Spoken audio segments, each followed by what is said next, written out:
Bhagavato Arahato Samma Sambuddhassa Namo Tassa Bhagavato Arahato Samma Sambuddhassa Namo Tassa Bhagavato Arahato Samma Sambuddhassa Sadhu Sadhu. So today we will be taking up some verses from Itivuttaka. This is from the Tipitaka. So from the sutta, normally we take from say Majjhima Nikaya, Saṃyutta Nikāya, Anguttara Nikāya, and rarely maybe from Digha Nikāya. But Bhante was not so sure about the other chapters about the Itivuttaka, Udana, and those chapters Bhante was not very sure, and he was not very sure of the translations also. So recently from the forest monastery, Betta Forest Monastery, I got this book, Itivuttaka.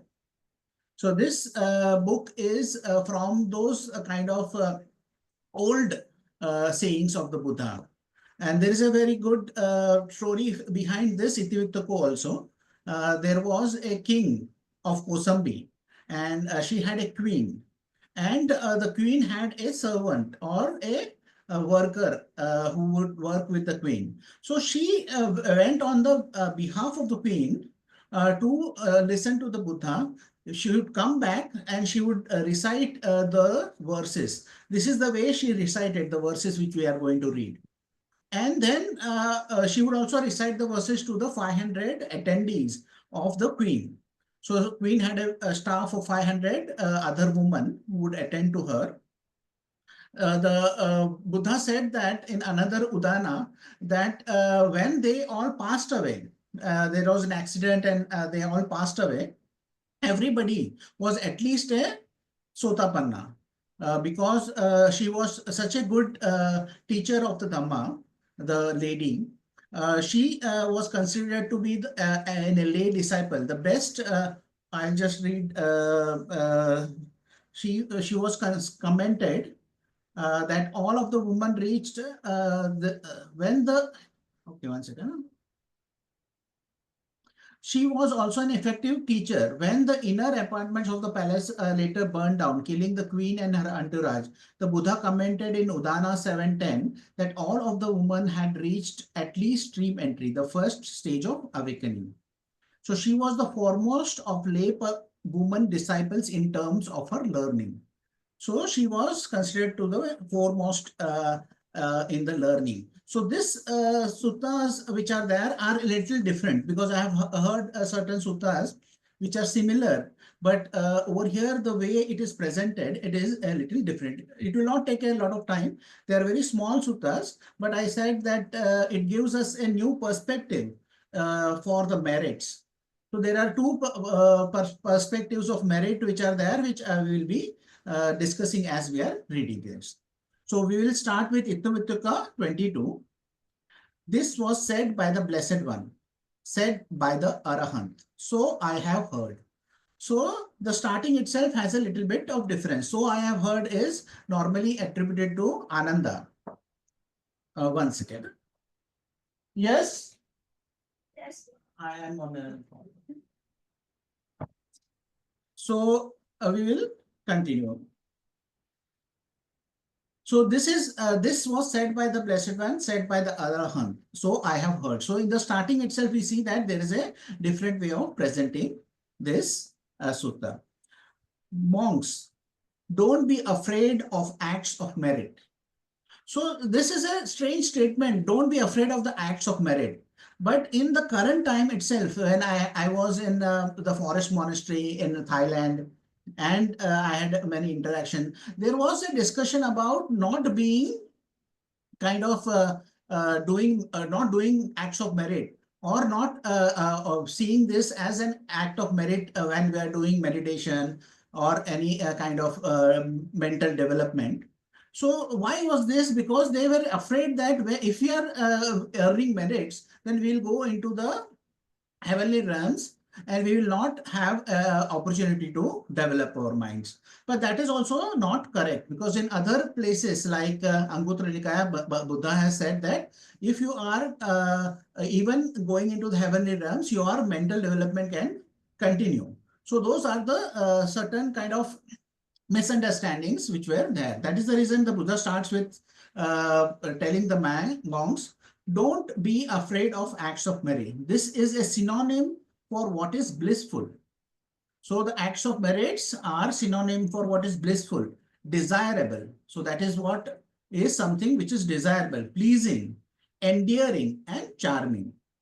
That is acts of merit. So those acts of merit can be desirable, pleasing, endearing, and charming. I directly know that having long performed meritorious deeds.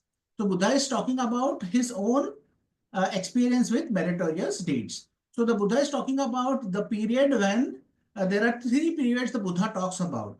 The period when he is a Buddha, a period when he is a Bodhisattva, and a period before he is a Bodhisattva.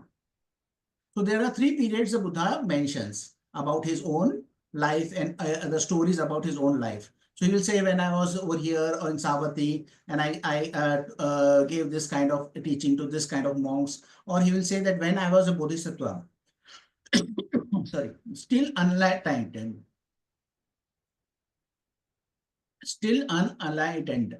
And then there's a period before he was a Bodhisattva and his life where there were incidences. So in one of the sutta, the Buddha is mentioning this activity which he did of developing the metta meditation as the period before he even was a Bodhisattva. I directly know that having long performed meritorious deeds, I long experienced desirable, pleasing, endearing, charming results, having developed a mind of goodwill. So having developed a mind of goodwill is to develop the metta meditation for 7 years. Then for 7 eons of contraction and expansion.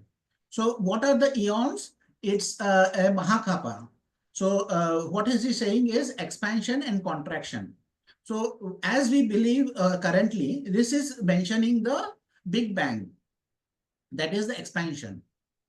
Then there is a stalemate. Everything will be still. Then everything will contract and then it will stay still. And then again, it will start expanding. So each of those stages is called an asankhya, which is incalculable. So there are many ways the Buddha is talking about this time being a very big time. One eon or one Mahakapa is so much long that if you collected all the bones, you were born as human being, it would be as big as a mountain or a small hill at least. So, so you may be being reborn maybe 1,000,000 times in this period or 100,000 times in this period, whatever those bones are there. Somebody should calculate what a human bone would be. So anyways, so for 7 of those Mahakapas, he is talking about that amount of period.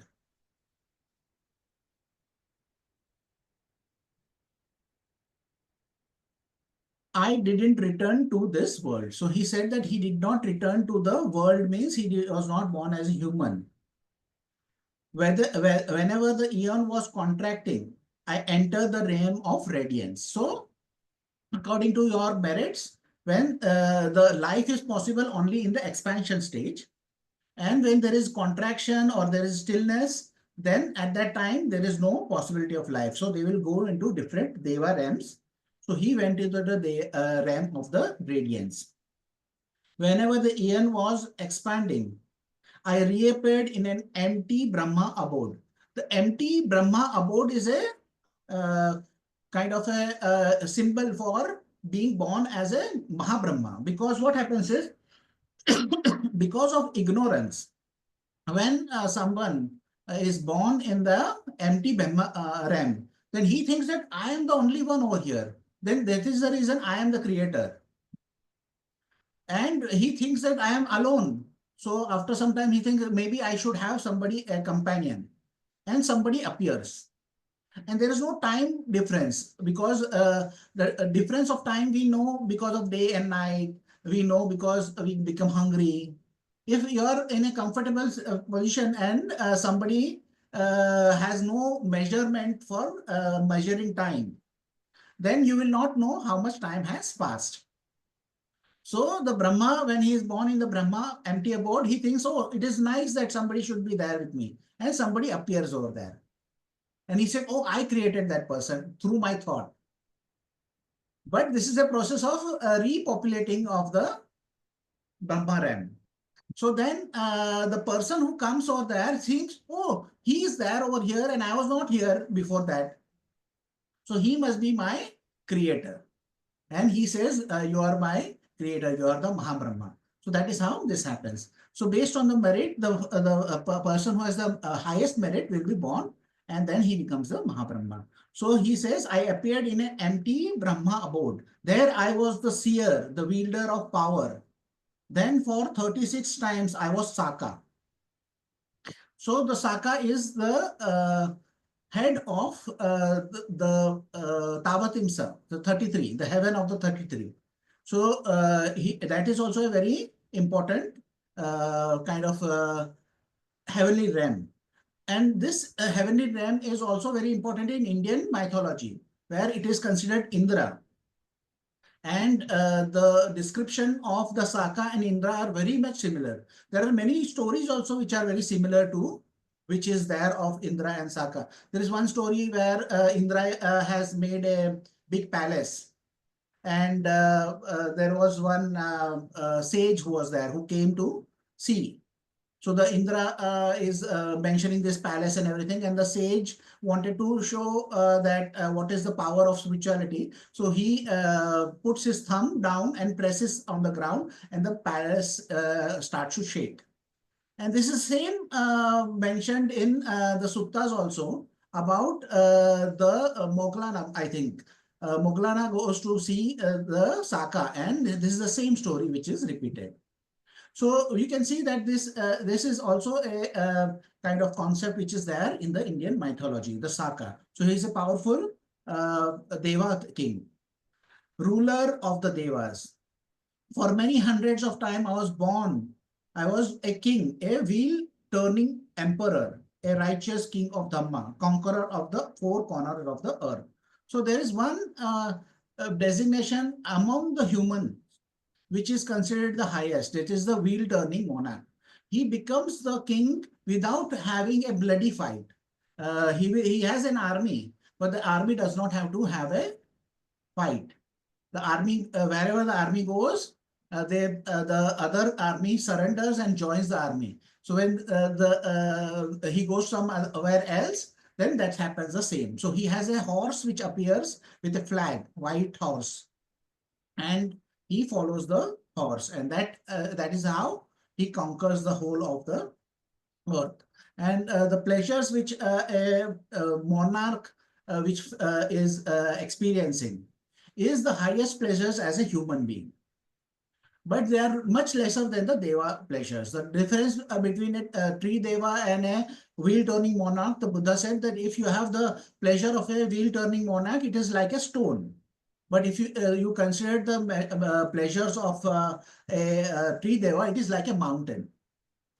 So that is the difference between those kind of pleasures. But there is if you are born as a human, then the best of the possibilities is to be born as the wheel-turning monarch, because he does not have to give judgments which are also related to king type of judgment, like to punish somebody for stealing, or punish somebody for kind of murdering. So he does not have to pass those judgments, because he has a treasure of ministers also. That a treasure of minister means that he has very wise people who are managing the kingdom. And they, whenever they find that there is somewhere required, something is required, they provide them. So people don't have the need to steal. They don't have need to murder one another. And all those things are very well managed. So that is a very good time to be born as a human. Maintaining stable control over the countryside, endowed with the 7 treasures. So the 7 treasures of a wheel-turning monarchs are the divine wheel, an ideal jewel, an ideal elephant, And if I remember correctly, the elephant is also his transport. So it's a flying elephant. So they sit in the elephant and he travels. The ideal horse, an ideal wife, an ideal treasurer, and an ideal counselor. That is, the counselor are the ministers, which is there. And when you consider that he has everything, he has transport, he has whatever wealth is there. But the Buddha is also recollecting in one other sutta that I had 7 palaces, I was saying. But at one point of time, I could be only in one palace. I had hundreds of rooms in one palace, but at one point of time, I can be only in one room. I had millions of golden plates, but at one time I can eat in one golden plate only. And I had much food, but at one time I can eat one morsel itself. So even if you have a lot, at one time only you can consume one thing. You may have 10 cars, but you can only drive once at a time. So the Buddha is talking about the limitations of having wealth also. That when he looks back at this, there are limitations also. The thought occurred to me, of what action of mine is this fruit, and of what action the result, that I now have such great power and might. Then the thought occurred to me, this is the fruit of my 3 types of action, the result of 3 types of action, that now I have such power and might. Giving, that is generosity, that is dana, giving. Self-control. Self-control is to control yourself and not do whatever you are wanting. Restraint. Restraint is also your cravings are there. So you restrain those things and not do whatever your craving is saying. You can see this in 6 hours also. And some kind of thought arises in your mind. You are able to recognize it and release it. Relax, re-smile, and come back to whatever your object of task is there, or object of meditation. So this process enables us to restrain ourselves. That whatever is our craving is there, when it is coming, we restrain ourselves. We kind of, but if you want to do whatever comes in the heart, like the new age is there, you do what your heart tells you. Then your heart may tell anything. It may not be a wise thing, it may tell you. And then you go and do certain things which are not good for you. So that is also something I'll cover. There's one other bonus sutta which I'll cover, which is also about why we are doing the things which we are doing. Then the thought occurred to me, this is the fruit of my 3 types of action. The result of 3 types of action, that I now have such great power and might, giving, self-control, and restraint. And then there is a verse, it is summarizing the teaching of the sutta in the verse form. So I'll try my best to kind of read this. Train in acts of merit that yield the foremost profit of bliss. Develop acts of giving, a life in tune, a mind of goodwill. Developing these 3 things that bring about bliss, the wise reappear in a world of bliss unalloyed. So this is unsolid, or it is pure, a world of bliss. A person is born because one does acts of merit. One does an acts of merit is he does acts of merit which are mental, which is like metta, karuna, mudita, upekha, that Brahma Viharas are the mental acts of merits. Then speaking well, not speaking ill of others, not gossiping, not using harsh words, not lying, are the verbal.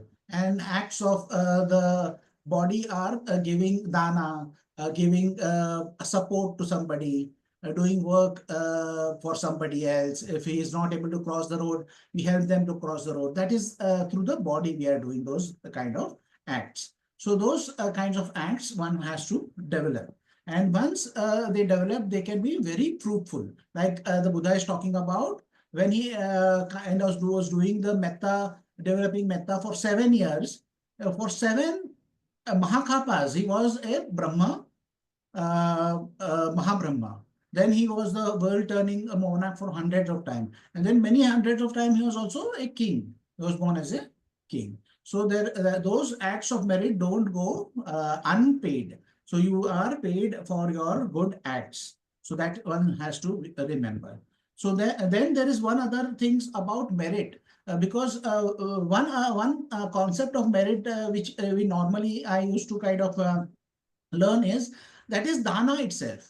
Like we give something, that is the only act of merit which is there. But this is giving a more deeper understanding of merit. This is also a very small sutta. We'll just read it. This is Itivuttaka 60, the verse 60. This was said by the Blessed One, said by the Arhants, so I have heard. Monks, there are these three grounds of meritorious activity. So the Buddha is talking about three grounds of meritorious activity. Which three? The ground of meritorious activity made of giving. That is the same, the dana. The ground of meritorious activity made of virtue. So when you are keeping the Shila also, there is a merit you are earning. So when you are keeping the 5 precepts, you are earning the merits. So it is as over here we can say that is a dana Shila bhavana. So there are two ways the Buddha is talking about is Sila Samadhi Spanya and Dana Shila Bhavana. So the Buddha is talking about Dana Shila Bhavana. So Dana is also an act of merit and Shila is also act of merit and the ground of meritorious activity made of development. That is the Bhavana, that is the meditation. These are the three grounds of meritorious activities. So the Buddha is saying Dana, Shila, Bhavana, all of them are the grounds of meritorious activities. Train in acts of merit that yield the foremost profit of bliss. Develop acts of giving, a life in tune, a mind of goodwill. Developing these three things that bring about bliss, the wise reappear in a world of bliss unalloyed. So this is the same verse the Buddha is talking about in this also. So there is a understanding that there is a clear link between you're doing good and having blissful states of mind and blissful existences. Then the Buddha is talking about Dana, Shila, Bhavana as each of them as the fields of merit. So when you are doing meditation also, you are earning merit. One incident I remember is when Bhante was there. There was one of our students was there. She was sitting in meditation for 1 hour, 2 hours. She was in nothingness, but she would get up for doing some work or the other. Then Bhante asked, why are you getting up? No, this has to be done, that has to be done. So Bhante then said that when you are in the realm of nothingness or neither perception or non-perception, that is the highest merit you can earn in any of the activities. So anything which you do as a human being, there can be no activity which you can earn more merit than sitting in this states. Then the student said, oh, very good. That means that whenever I'm doing meditation, I'm not doing nothing. I'm earning some merit. Then she sat for a longer period of time. She should sit for 3 hours, 4 hours, and she had an experience of cessation as per Bhante. And she progressed in the meditation because she was able to sit longer because she thought, oh, this is not a wasteful activity. I'm not doing nothing. I'm earning merit. So that is how the thing about keeping the Shila is also there. You should keep in mind that whenever you are keeping Shila, you are earning merits. And one other sutta which is linked to this was from Saṃyutta Nikāya. So I'll just read that also. So this is very important because how we think about selfishness. When I am selfish, I am egoistic. So that is an idea people have. And they do things based on that concept. So how is that different? Also is mentioned in very well over here. This is also from a king, and this is King Pasenadi of Kosala. So this is Saṃyutta Nikāya 3.4. Near Savatthi, as he was sitting to one side, King Pasenadi Kosala said to the Blessed One, just now, Lord, while I was alone in seclusion, this train of thought arose in my awareness. Dear, who are dear to themselves and who are not dear to themselves. Then it occurred to me, those who engage in bodily misconduct, verbal misconduct, and mental misconduct are not dear to themselves. So he's saying that who are doing wrong with the mind, speech, and body are not dear to themselves. So normally what happens is we think that the selfish people will do bad things. They'll do with body, speech, and mind, they'll do bad acts. But he's saying that those people are not selfish. They are not the people who are dear to themselves. They don't love themselves. Then it occurred to me, those who engage in bodily misconduct, verbal misconduct, and mental misconduct are not dear to themselves. Even though they may say we are dear to ourselves, still they aren't dear to themselves. Why is that? Of their own accord, they act towards themselves as an enemy would act towards an enemy. So he's saying that they are acting against their own self-interest as the enemy would act against somebody else. Because by doing acts of body, speech, and mind which are unwholesome, we create a lot of pain for ourselves. So we want if there is an enemy, we want a pain for the enemy. So what we are doing is we are creating pain for ourselves itself by being selfish, by being narrow-minded about those things. Why is that? Of their own accord, they act towards themselves as an enemy would act towards an enemy. Thus, they aren't dear to themselves. But those who engage in bodily conduct, good verbal conduct, good mental conduct, are dear to themselves. Even though they may say, we aren't dear to ourselves, still they are dear to themselves. Why is that? Of their own accord, they act towards themselves as a dear one would act towards a dear one. Thus, they are dear to themselves. So, if there is some dear person in our life, we love the children, we kind of like our mother and father, we want everything good for them to happen. So, by doing body, speech, and mind wholesome activities, we are creating wholesome conditions. That is something which we are would like to create for our dear ones. That is how we are dear to them. That is the way it is, great king, the Buddha says. That is the way it is.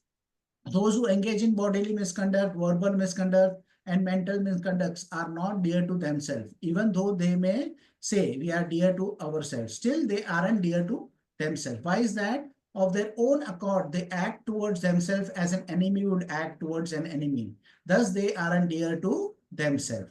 But those who engage in good bodily conduct, good verbal conduct, and good mental conduct are dear to themselves, even though they may say, we aren't dear to ourselves, still they are dear to ourselves. Why is that? Of their own accord, they act towards themselves as a dear one would act towards a dear one. Thus, they are dear to themselves. That is what the Blessed One said. Having said that, the well gone, the teacher said further. So this is also a verse the Buddha is saying after the teaching. If you hold yourself dear, then don't fetter yourself with evil. For happiness isn't easily gained by one who commits a wrongdoing. So the Buddha is saying that happiness is not easily gained by one who commits wrongdoing. When seized by the end maker is Mara. So it is Mara is in two ways. When you are having your death, the Mara comes to claim you because there is a record of what you have done. And based on that, the Mara comes. So there's one interesting commentary, and there is one place in the Sutta also, where the monk has passed away, and there is a dark cloud around the monk. So the other monks asked the Buddha, why was there a dark cloud around this monk? So he said that the monk at the last moment became an arahant before passing away. And the Mara had come to claim him. But when he passed away, he was not able to find because the consciousness is already, that is the Nibbana. So he had attained Nibbana. So there is what is it called is cooled. So consciousness already cooled. So he had nowhere to grasp. So he was confused and he was just going around and around that person. So the end maker is also the Mara who comes to claim the consciousness. As you abandon the human state, when seized by the end maker, as you abandon the human state, what's truly your own. So the Buddha is saying, what is truly your own? You cannot take anything which is there, you can see with your eyes, with you. You cannot take your precious gadgets, or you cannot take your money or jewels or anything like that. Then the Buddha is saying, what truly your own? What do you take along when you go? What follows behind you like a shadow that never leaves? Both the merit of evil that you are, both the merit and evil that you are, you as a mortal perform here. That's what truly you own. So what your merits you are doing, you are the owner of that merit. And you are also the owner of the merit, which are the evil things which you do, the unwholesome things which you do, the unskillful things which a person does. Then he owns that thing. So he is the owner of the karma, the heir of the karma. So their karma becomes the support also. And then you are based on the karma, you, whatever the next destination is there is decided. Both the merit and evil that you as a mortal perform here, that's what truly you own. What you take along when you go, that's what follows behind you like a shadow that never leaves. So do what is admirable as an accumulation for the future life. Deeds of merit are the support of beings when they arise in the other world. So the Buddha is saying that whatever deeds of merit you have done will support you as you arise in the other realms. So one other thing about the Buddha's teaching is that in Anguttara Nikāya, the Buddha says that if you are doing meditation, then the blissful states is guaranteed. But also what is guaranteed is that development of your mind will continue after you reach other stages. So in the suttas, there is a mention of Sotapannas being reborn in the heavenly realms, and just going to different heavenly realms, they become arhants. They attain Nibbana. So it is not necessary for even the Sotapanna to come back to earth. So because if they are doing meditation, then they know how to develop your mind. And even though they leave the physical body, they can continue the development of their mind and develop their meditation and reach different stages of heavenly realm and then pass away from there. So that is something which we have to keep in mind in the terms of people have the fear of doing marriage. The people have fear of doing jhanas also, because they think that if they study jhanas, if they pass away, they'll be reborn in an realm where they are not able to develop their mind. They will be reborn maybe in the Arupa lokas, and then they will not be able to develop their mind. But that is not what the Buddha is saying. The Buddha is saying if you are doing mind meditation, then you will be reborn in a place where you will be able to develop your meditation. So that is also what the Buddha is saying. So Buddha is saying that if you cannot do anything, at least have the Shila. Dana and Shila, so anybody can do. But if you have perfected Dana and Shila itself, you can consider yourself a Sotapanna. In one other place, the Buddha is saying that if you perfect the Shila and you contemplate on the Buddha Dhamma Sangha, then also you can declare yourself as a Sotapanna. So the Buddha is saying that if you are doing your things at the minimum also, then also you can develop your mind, which will keep on developing after you pass away. So these are the new look, I think, of new perspective of merits, which I think is not so much discussed. I think people are shy also of discussing merits and acts of merits and dana, because they think maybe we are seeking money, or we are seeking donations or something like that, or monks feel shy about that. But I think the Buddha's path of merit or dana was a fundamental part of his teaching. As he is telling about the acts of merits also, is about dana, shila and bhavana. So dana is a fundamental pillar of the practice. So it is something which one should kind of pay attention to, that if how they are working in their life and how they are performing. So if there are any questions, we are open for questions now.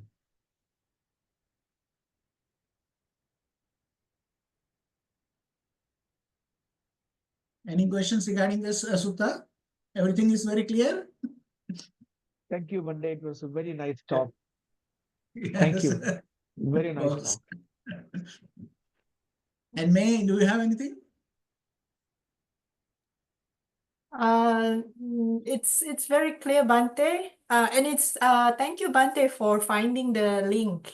I mean, finding the three separate three separate suttas and putting them together as a group. So And thank you I for can that. share the PDF also now. I think I have that PDF. So that would be also something I think helpful, because this is not something normally discussed by our group itself, the twin group. So this Itivuttaka is available on the website. This was sent, they sent many books, they were sent monastic code and this books with the forest monastery free of cost. I just sent him a letter asking for those books and they posted me all those books. So they do post if you ask for it. And I think it is easier if you are in US or something like that, or some other countries like Singapore and Malaysia. They are easier to post. Bhante. Yes. Sorry, before I forget, I was meaning to ask Bhante and now I remember. Bhante, when you are free, can you send me, because I still have some books, so I'm thinking to check the shipment price to send either to India or to Sri Lanka. So when you are convenient, can you send me one address India, one address Sri Lanka? And then when I get time, then I'll go to the, check the price and then come back to you and see how we go. I think Okay, Kuntal had agreed to accept the books, so I'll give one address of India, and my address I can give. Okay. Okay. So any other questions or any other? Okay, then we can share the merits. May suffering ones be suffering free, and the fear-struck fearless be. May the grieving shed all grief, and may all beings find relief. May all beings share this merit that we have thus acquired for the acquisition of all kinds of happiness. May beings inhabiting space and earth, devas and nagas of mighty power, share this merit of ours. May they long support the Buddha's dispensation. Sadhu, sadhu, sadhu. I just forgot about it. Okay.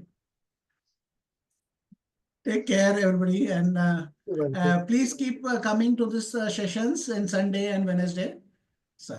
Thank you, Bhante. Thank you, everyone. Thank you so much, Bhante, for reading the sutta. Thank you.